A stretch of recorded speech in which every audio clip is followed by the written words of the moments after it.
오늘은 함께 이 호세아서의 말씀을 가지고 은혜를 나누고자 합니다. 흔히들 호세아서에 대해서 이야기를 할 때 그 주제에 대해서요, 용서할 수 없는 죄까지도 사랑하시는 하나님의 사랑이라는 주제를 이야기를 합니다. 성경 대부분이 그러하잖아요. 우리가 오늘 이 본문에서는 읽진 않았지만 이 호세아서의 앞장을 보시게 되면 이 선지자 호세아가 음란하고 방탕한 삶을 살아가고 있는 고멜이라는 여인과 결혼하는 장면이 등장합니다. 그래서 우리는 생각을 했을 때에 호세아라는 인물도 이 고멜과 같이 음란하고 방탕한 삶을 살았기 때문에 비슷한 사람들끼리 만나서 결혼을 하는 게 아닌가라고 생각을 하실 수가 있는데요, 그렇지는 않고 그가 결혼했던 이유에 대해서 호세아서 1장 2절에서는 이렇게 이야기합니다. 제가 한번 읽어드릴게요. 호세아서 1장 2절입니다. 여호와께서 처음 호세아에게 말씀하실 때 여호와께서 호세아에게 이르시되 너는 가서 음란한 여자를 맞이하여 음란한 자식들을 낳으라. 이 나라가 여호와를 떠나 그게 음란함이니라 하시니. 호세아는 음란한 여인과 결혼하라 라고 말씀하시는 하나님의 말씀을 들었고요, 그 말씀에 그저 순종하는 마음을 가지고 결혼을 했다라는 것입니다. 하지만 참 안타깝게도 호세아와 고멜이라는 이 부부의 결혼 생활은 그렇게까지 오래 가지는 않았습니다. 왜냐하면 이 고멜이라는 인물이 과거의 자신의 그 모습을 잊지 못하고 다시금 그 방탕하고 그리고 음란한 삶으로 돌아가서 다른 남자들과 바람을 피고요, 그리고 다른 남자의 품에서 사랑을 나누는 모습을 보여주고 있었다라는 것이죠. 구약 성경에서는 이렇게 음란한 아내에 대해서 어떠한 조치를 취하는 것에 대한 두 가지 방법에 대해서 우리들에게 크게 제시를 해주는데요, 첫 번째 방법에 대해서는 이사야서 50장 1절 말씀입니다. 이사야 50장 1절 말씀. 나 여호와가 이같이 말하노라. 내가 너희의 어미를 내보낸 이혼 증서가 어디 있느냐? 내가 너희 채주에게 너희를 팔았느냐? 보라, 너희는 너희의 죄악으로 말미암아 팔렸고 너희의 어미는 너희의 배역함으로 말미암아 내보냄을 받았느니라. 그러니까 첫 번째 방법은요, 이혼 증서를 써주고 더 이상 나와 아무런 관계가 없다라고 말하는 이 법적인 조치를 취해 주는 것이었습니다. 그리고 이어서 나오는 두 번째 방법은요, 레위기 20장 10절 말씀인데 우리 함께 읽어보도록 하겠습니다. 시작. 누구든지 남의 아내와 간음하는 자, 곧 그의 이웃의 아내와 간음하는 자는 그 간부와 은부를 반드시 죽일지니라. 그러니까 뭐라 얘기합니까? 간음하는 그 사람의 죄를 끝까지 캐물어서 돌로 쳐 죽인다는 이야기입니다. 구약 성경에서 크게 두 가지로 제시하는 음란한 아내에 대해서 이렇게 처단하는 방법을 이렇게 설명을 해주고 있습니다. 자, 여러분, 호세아서의 성서적인 배경으로 보았을 때에 지금 이 고멜이라는 여인에게 해당되는 죄악은요, 굉장히 중죄악입니다. 그래서 당연히 우리가 생각했을 때에 이 고멜이라는 여인은 그 죄악을 끝까지 묻고 캐물어서 돌로 쳐 죽여야 마땅하다라고 모든 사람들이 생각할 수밖에 없는 겁니다. 그리고 또 생각할 수 있는 것은 이 고멜이라는 여인에게 하나님께서는 너무나 좋은 기회를 주셨고 새로운 삶을 살 수 있는 참 놀랍고도 놀라운 은혜를 주셨음에도 불구하고 고멜은 그것이 은혜와 사랑인지 모르고 결국에는 이전의 방탕한 삶으로 돌아가서 하나님을 멀리하는 모습을 보았을 때 우리는 이제 이 다음에 나오는 스토리가 그냥 인간적인 관점에서 생각을 해봤을 때 고멜의 삶은 이제 끝이구나, 이제 고멜은 죽겠구나라고 생각을 할 수 있을 겁니다. 그런데요, 우리 시간에 호세아서 3장 1절에서 3절 말씀을 함께 읽었으면 좋겠는데요, 호세아서 3장 1절에서 3절 말씀 같이 읽겠습니다. 시작. 여호와께서 내게 이르시되 이스라엘 자손이 다른 신을 섬기고 건포도 과자를 즐길지라도 여호와가 그들을 사랑하나니 너는 또 가서 타인의 사랑을 받아 음녀가 된 그 여자를 사랑하라 하시기로 내가 은 15개와 보리 한 호멜 반으로 나를 위하여 그를 사고 그에게 이르기를 너는 많은 날 동안 나와 함께 지내고 음행하지 말며 다른 남자를 따르지 말라. 나도 내게 그리하리라 하였노라. 하나님은요, 호세아로 하여금 사람을 죽이는 방법을 취하지 말고 다시금 금액을 지불해서라도 고멜을 사서 너의 아내의 위치로 회복시킬 것을 명령하십니다. 그런데 더욱이 놀라운 일은 호세아 역시 하나님의 그 말씀에 다시 한 번 더 순종해서 그 방탕하고 타락한 삶을 살아가고 있는 자신의 아내인 고멜을 돈으로 사서 다시금 자신의 아내의 신분으로 회복시켜 놓는다라는 것입니다. 여러분, 이것이 상식적으로 가능한 일이라고 생각하십니까? 참 오래전의 이야기이긴 한데요. 좀 오래전에 이렇게 무너진 가정사를 다루었던 TV 프로그램이 하나 있었습니다. 지금은 종영을 했어요. 많은 사람들이 그 프로그램에 열광을 했었고 그리고 찾아봤다는 것을 저도 알고 있습니다. 저는 그런 이야기를 굉장히 안 좋아해서 한 편도 제대로 본 적이 없는 것 같은데 생각보다 많은 사람들이 그 드라마가 종영했을 때 많이들 아쉬워했다라는 이야기를 들었어요. 근데 그 이야기를 보면은 뻔한 이야기입니다. 무너진 가정사에 대한 이야기를 다루면서 그러니까 막장의 스토리가 이어지는 거예요. 막장의 스토리가. 그러면서 결론은 법원에 가서 이 가정은 이혼을 하고 그렇게 결론을 내는 그런 이야기를 본 적이 있습니다. 그러니까 세상에서 많은 사람들은요, 이렇게 무너진 가정사를 보면서 관심을 갖고 그러니까 대리만족을 느끼고 저 시엄마가 왜 저러냐, 저 남편이, 저 아내가 왜 저러냐라고 이야기하면서 질타하기 마련이죠. 여러분 마찬가지입니다. 지금 우리가 함께 나누고 있는 이 호세아와 고멜의 가정도 만약에 그 드라마의 소재로 이 이야기가 등장을 했다면 세상 그 누구도 이 이야기를 가지고 질타하지 않는 사람은 없으리라고 생각을 합니다. 그리고 우리가 이 시간에 입장을 바꿔서 호세아와 우리가 입장을 한번 바꿔서 생각을 해봅시다. 우리가 만약에 호세아의 입장이었다면 얼마나 이 상황이 부끄럽고 얼마나 힘든 상황이었을까요? 그런 상황 속에서 과연 고멜을 다시금 나의 아내로 복귀시켜서 나의 아내의 위치로 회복시킨다는 것이 가능한 일이었을까요? 아마도 호세아에게도 이 일이 굉장히 힘든 일이었을 거고 이 자리에 계신 여러분들에게도 이러한 선택이 굉장히 힘들고 그리고 무서운 일이 아니었을까라고 생각을 해보게 되는데요. 그런데 참으로 재미난 사실은 호세아는 고멜의 모든 죄를 용서하고 다시금 자신의 아내로 받아들이게 됩니다. 우리가 여기서 생각해 봐야 될 것이 있습니다. 호세아가 음란하고 방탕한 여인인 고멜을 다시금 자신의 아내의 위치로 회복시켰다라는 것을 통해서 이스라엘을 향한 하나님 아버지의 사랑을 생각해 봐야 되는 것입니다. 끊임없이 반복되는 죄악, 그리고 음란한 죄악, 방탕한 죄악 속에서 하나님을 멀리하고 말씀을 경시하는 삶을 살아갔던 이스라엘 백성들의 모습이지만 하나님은 그 백성을 끝까지 포기하지 않으시고 그의 자녀 삼으시고 그리고 사랑하신다라는 놀라운 사실입니다. 제가 이번 이 호세아서 말씀을 준비하면서 이 호세아가 그리 긴 성경이 아니기 때문에 한 3번 정도 처음부터 끝까지 성경을 깊이 있게 읽었습니다. 근데 3번 정도 읽어 나감에도 불구하고 제 가슴이 답답한 겁니다. 하나님께서는 우리가 무엇이 간데 이토록 우리를 사랑하시는 걸까? 이토록 우리를 사랑하시는 걸까? 지금 이 이스라엘 백성들의 죄악은요, 끊임없이 그 패턴을 이어가며 반복해서 죄악을 저지르고 있죠. 어떤 죄악입니까? 하나님을 쉽게 떠납니다. 그리고 말씀을 굉장히 경시하는 태도로 살아가고 있습니다. 그뿐만이 아닙니다. 세상의 쾌락을 쫓아 살아가고 하나님의 말씀을 멀리하고 그들의 삶의 기준과 삶의 우선순위를 하나님이 아닌 세상에 두고 살아가고 있다는 것. 그래서 결과적으로는 끊임없이 죄를 저지르고 타락한 상태에 놓여 있다는 것. 이들은 이런 죄악의 패턴이 반복되고 반복되는 순간 가운데 그들의 삶을 두고 살아가고 있다는 것입니다.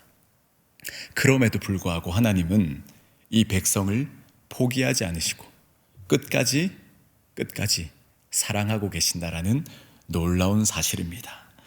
이스라엘의 하나님을 향한 그 불성실함과 그리고 하나님을 사랑해야 되는 그 삶이 전혀 이어지지 않고 죄악의 완고함과 완악함에도 불구하고 인간이 이해할 수 있는 능력을 뛰어넘는 하나님 아버지의 구속의 사랑은 전혀 고갈되지 않았다라는 사실입니다. 사랑하는 3일의 성도 여러분, 하나님이 우리를 사랑하시는 이유가 뭘까요? 우리에게 사랑받을 만한 조건이 있어서, 우리에게 사랑받을 만한 마땅한 이유가 있어서 우리를 사랑하신다고 생각하십니까?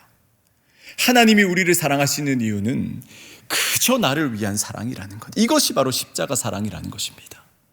하나님이 나를 자녀 삼으셨다라는 것은요, 내가 어떠한 상황과 어려움 가운데, 그리고 하나님을 멀리하는 가운데 처할지라도 우리를 끝까지 버리지 않으시겠다라는 하나님의 약속이 바로 나를 자녀 삼으셨다라는 그 은혜라는 것입니다. 우리 시간에 오늘 본문 호세아 2장 19절에서 20절 말씀을 같이 한번 읽어봤으면 좋겠습니다. 호세아 2장 19절에서 20절입니다. 같이 읽겠습니다. 내가 내게 장가들어 영원히 살되 공의와 정의와 은총과 긍휼이 여김으로 내게 장가들며 진실함으로 내게 장가들리니 내가 여호와를 알리라. 3일 아카데미나 제자훈련을 통해서 하나님에 대해서 공부를 하셨던 분들은 수업 중에 무조건 하나님의 속성이라는 것을 배우게 됩니다. 그러니까 그 하나님의 속성을 배우실 때 가장 먼저 등장하는 두 가지가 있는데요. 하나님은 전지하시고 하나님은 전능하시다라는 거예요. 그러니까 하나님의 전지성이라는 것은 하나님이 이 세상에 일어나는 모든 일을 알고 계신다라는 것과 사람이 생각하는 모든 생각을 알고 계시고 그 마음까지도 다 알고 계신다라는 것입니다. 그리고 하나님의 전능이라는 것은 그분의 절대 능력을 의미하는 것인데요. 이 하나님의 전능이라는 것은요, 이 땅에 일어나는 모든 일이 가능하게도 하시고 반대로 불가능하게도 하실 수 있는 분이 하나님의 절대적인 능력이라는 겁니다. 자, 이렇게 여러분, 전지전능이라는 단어가 유일하게 부합되는 분이 하나님밖에는 없습니다. 그죠? 전지전능하신 하나님이 그렇다면 뭐가 아쉬워서 우리 같은 존재에게 장가들어 살아가시겠다라고 말씀을 하고 계시는 걸까요? 뭐가 아쉬워서요? 오늘 이 본문에 등장하고 있는 장가들어라는 것의 히브리어는 아라스라는 건데요, 이것의 뜻은 그대로입니다. 아내로 삼다, 장가들다라는 그런 의미예요. 그런데 이 말에는요, 재혼을 포함하고 있지는 않습니다. 자, 이것이 어떤 의미냐면 간음했던 고멜, 음란하고 방탕한 삶을 살았던 고멜의 과거를 더 이상 들추지 않겠다는 겁니다. 새로운 시작, 새로운 결혼을 의미함으로써 이스라엘을 간음했던 불결한 여인으로 고멜을 더 이상 생각하지 아니하고 순수한 처녀로 인정하며 새로운 결혼을 하겠다라는 의미가 지금 본문에 등장하는 장가들어, 히브리어 아라스라는 것입니다. 여러분, 그래서 이어서 나오는 영원히 살되라는 이 단어의 표현은 히브리어로 올람이라고 하는데요, 이 말 그대로 영원 무궁이라는 의미를 담겨져 있음으로써 여러분, 이 영원히 살되라는 하나님의 약속으로 말미암아 이스라엘 백성은요, 단순히 그들의 이 죄의 용서뿐만 아니라 그들의 신분의 회복까지도 하나님께서 이루어 주시겠다라는 놀라운 약속을 이 말씀을 통하여서 우리들에게 하고 계신다라는 거죠.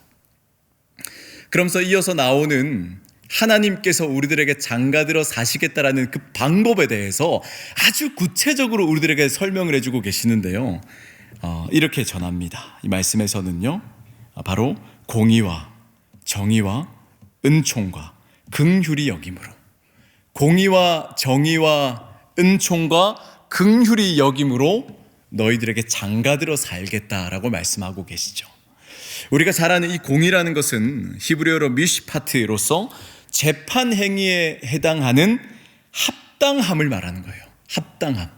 그리고 이어서 나오는 정의라는 것은 히브리어 체데크로서 물리적인 의미로서 올바른 일을 뜻하는 것이고, 그리고 은총이라는 히브리어 우리가 잘 아는 헤세드는요, 사랑, 친절, 인자, 은혜를 뜻하는 것이고, 그리고 마지막으로 등장하는 긍휼이라는 것은 히브리어 라함으로서 불쌍히 여기다, 그리고 은혜를 베풀다라는 표현으로서 우리들에게 다가오시는 거죠. 자, 그러니까 여러분, 하나님이 우리들에게 장가들어 사시겠다라는 의미에 대해서 이것을 풀어서 말씀을 해드리자면은, 하나님이 우리에게 장가들어 사시는 것은 뭐라고 전합니까?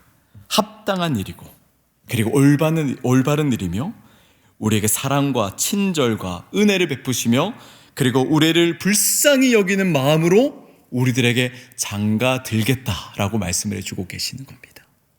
그러면서 이 호세아서에는 장가들며 장가들리라라는 이 단어를 3번이나 반복을 하심으로써 하나님의 온전한 은혜와 긍휼하심을 우리들에게 충분하게 드러내주고 계신다라는 사실, 하나님은 바로 이 말씀을 통하여서 우리와의 구원의 약속을 이루신다라는 놀라운 사실입니다.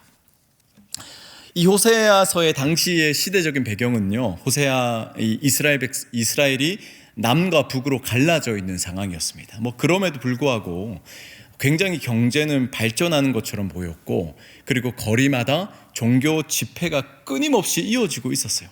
그러니까 많은 사람들이 겉으로만 봤을 때는 이스라엘이 굉장히 발전하고 성장하고 부흥하고 있구나라고 그렇게 착각할 수 있는 요인이 충분히 많이 있었습니다. 그런데 그것은 말 그대로 겉으로만 보였던 모습이었을 뿐이고요. 실상을 이렇게 깊이 있게 들여다보면은 그들의 내면은 굉장히 타락하고 하나님을 멀리하고 말씀을 경시하는 삶을 살아갔다는 것, 심지어는 하나님의 예배를 담당해야 되는 제사장들조차도 돈의 유혹에, 이성의 유혹에, 그리고 각각 많은 유혹에 마음을 빼앗겨서 하나님을 멀리하고 살아갔던 그런 모습들을 찾아볼 수 있게 됩니다. 사랑하는 여러분, 이스라엘 백성들은요, 출애굽한 이후에 하나님께서 출애굽해 주셨다라는 그 은혜만으로도 너무나 감사했죠. 여러분, 출애굽하고 이스라엘 백성들이 어디 살았습니까? 화려한 왕궁, 좋은 집에 살았어요? 아니죠. 광야에 살았잖아요. 그들의 인생이 광야의 인생이었음에도 불구하고 그들은 매 순간 하나님이 그들을 돌보시고 그리고 그들에게 은혜 주셨다라는 것으로 감사함으로써 하나님 찬양하고 감사하고 하나님께 영광 돌리는 삶을 살아갔습니다. 그런데 그때의 그 감사와 은혜 넘치는 삶은 온데 간데 없고, 지금은 하나님을 멀리하고 말씀을 등한시하는 삶을 살아가든 입만 열면 불만, 불평, 걱정이 가득한 삶을 살아가고 있었다라는 것입니다. 이런 상황에서 참된 예배가 가능했을까요? 영과 육이 순전한, 온전한 상태에서도 예배라는 것은 참 드리기 어려운 것 중에 하나인데 도저히 불가능한 것이 아니었을까라는 생각을 해봅니다. 하나님 앞에 생활로도 온전히 살아가지 못하고 드려야 되는 예배도 온전히 드리지 못하는 그 백성을, 그럼에도 불구하고 하나님은 끝까지 포기하지 않으시고 다시 한번 그들을 끌어안으시며 사랑하신다라는 것이 오늘 말씀에서 우리들에게 전하고 있는 이야기입니다. 오늘 본문의 말씀을 보면은 놀라운 말씀이 선포되고 있어요. 호세아서 2장 14절에서는요, 제가 읽겠습니다. 그러므로 보라, 내가 그를 타일러 거친 들로 데리고 가서 말로 위로하고. 이 본문에서 말하고 있는 타이른다라는 것의 원어적인 해석은요, 바로 설득한다라는 의미입니다. 설득하다. 그러니까 현재 이 이스라엘 백성들, 우상을 숭배하고 하나님을 멀리하고 있는 이 이스라엘 백성들은요, 사단 마귀에게 설득당해 있는 상황입니다. 그런데 하나님은요, 그 백성을 포기하지 않으시고 그들에게 찾아가셔서 다시금 그들을 하나님의 말로서 설득해서 주님의 품으로 끌어안으시고 계신다라는 거죠. 뭐라고 말씀하십니까? 나의 자녀들아, 그것은 잘못되었다. 그 길은 잘못된 길이고 그것은 먹으면 안 되고 그러한 행위는 하면 안 된다. 이제 나를 따라와라. 나와 함께하자. 내 안에 거하는 삶을 살아가자라고 말씀하시면서 그 백성들을 하나님의 말씀으로 다시금 설득하고 계신다라는 놀라운 사실입니다. 그리고 여러분, 이 말씀은 단순히 그 당시를 살아갔던 이스라엘 백성들에게만 해당되는 말씀이 아니라 이 시대에 오늘 이 순간을 살아가는 우리들에게도 동일하게 적용되는 하나님의 말씀이며, 하나님은 지금 이 순간에도 동일한 관심과 사랑과 그리고 설득의 언어로 우리의 심령에 그 말씀을 부어주고 계신다라는 사실을 우리가 기억하며 하나님의 사랑을 기억해야 된다는 사실입니다. 제가 호세아서 2장 15절 말씀을 읽도록 하겠습니다. 거기서 비로소 그의 포도원을 그에게 주고 아굴 골짜기로 소망의 문을 삼아 주리니 그가 거기서 응대하기를 어렸을 때와 애굽 땅에서 올라오던 날과 같이 하리라. 여러분, 이들이 살고 있는 본문에 등장하는 거친 들이라는 곳은 이스라엘이 전쟁에서 실패한 곳입니다.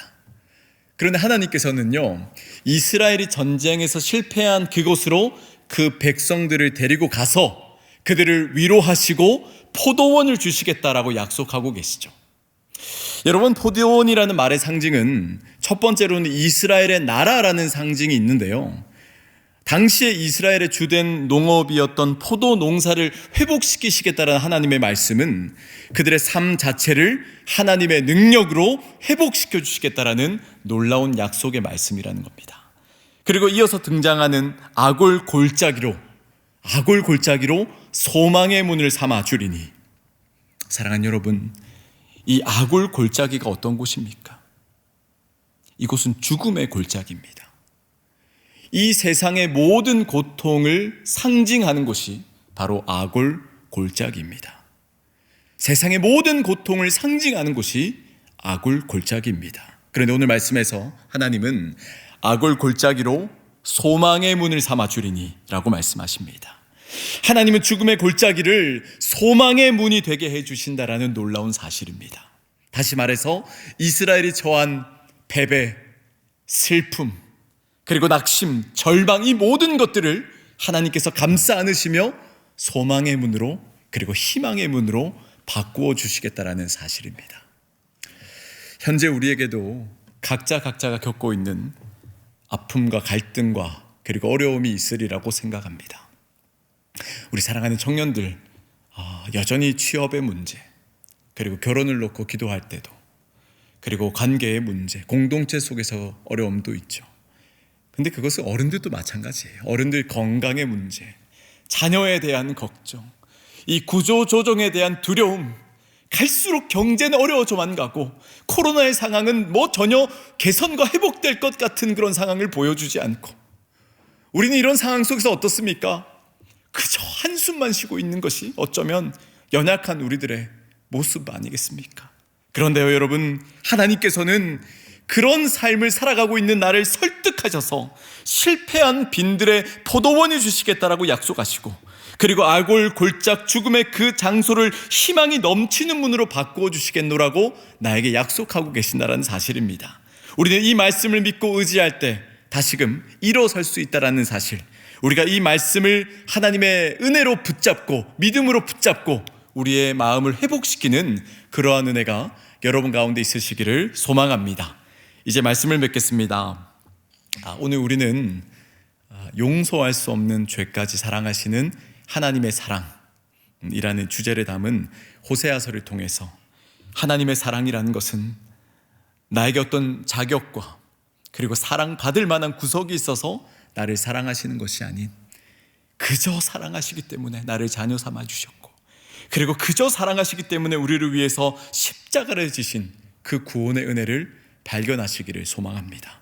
그리고 심지어 내가 끊임없이 하나님을 부인하고 하나님을 멀리하고 그런 삶을 살아간다라고 할지라도 하나님은 우리를 끝까지 포기하지 않으신다라는 사실, 그리고 나와 함께 하신다라는 사실을 우리가 날마다 기억하며 살아가시기를 소망합니다. 그리하여서 그 아낌없는 사랑, 한량없는 은혜를 입은 우리가 내가 처한 곳에서, 나의 공동체에서, 나의 가정에서, 그리고 나를 보내시는 그 선교지에서 그 한량없는 은혜와 그 사랑을 온전히 전하며 살아가시는 하나님이 찾으시는 그리스도인 되시기를 주님의 이름으로 축원드리겠습니다.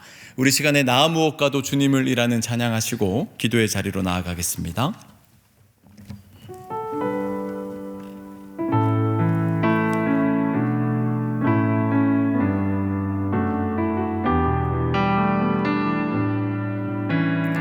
우리 같이 찬양하겠습니다. 나 무엇과도 주님을 바꾸지 않으리. 다른 어떤 은혜 구하지 않으리. 오직 주님만이 내 삶의 도움이시니 주의 얼굴 보기 원. 우리 다시 한 번 더 찬양합시다. 나 무엇과도 주님을 바꾸지 않으리. 다른 어떤 은혜 구하지 않으리. 오직 주님만이 내 삶의 도움이시니 주의 얼굴 보기 원함. 우리 고백합시다. 주님 사랑해요. 주님 사랑해요. 온 마음과 정성 다해 하나님의 신실한 친구 되. 우리 다시 한 번 더 고백합니다. 주님 사랑해요. 주님 사랑해요.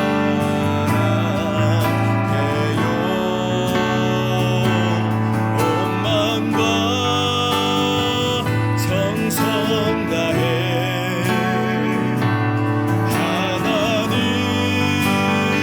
하나님의 신실 친구 되길 원합니다. 친구.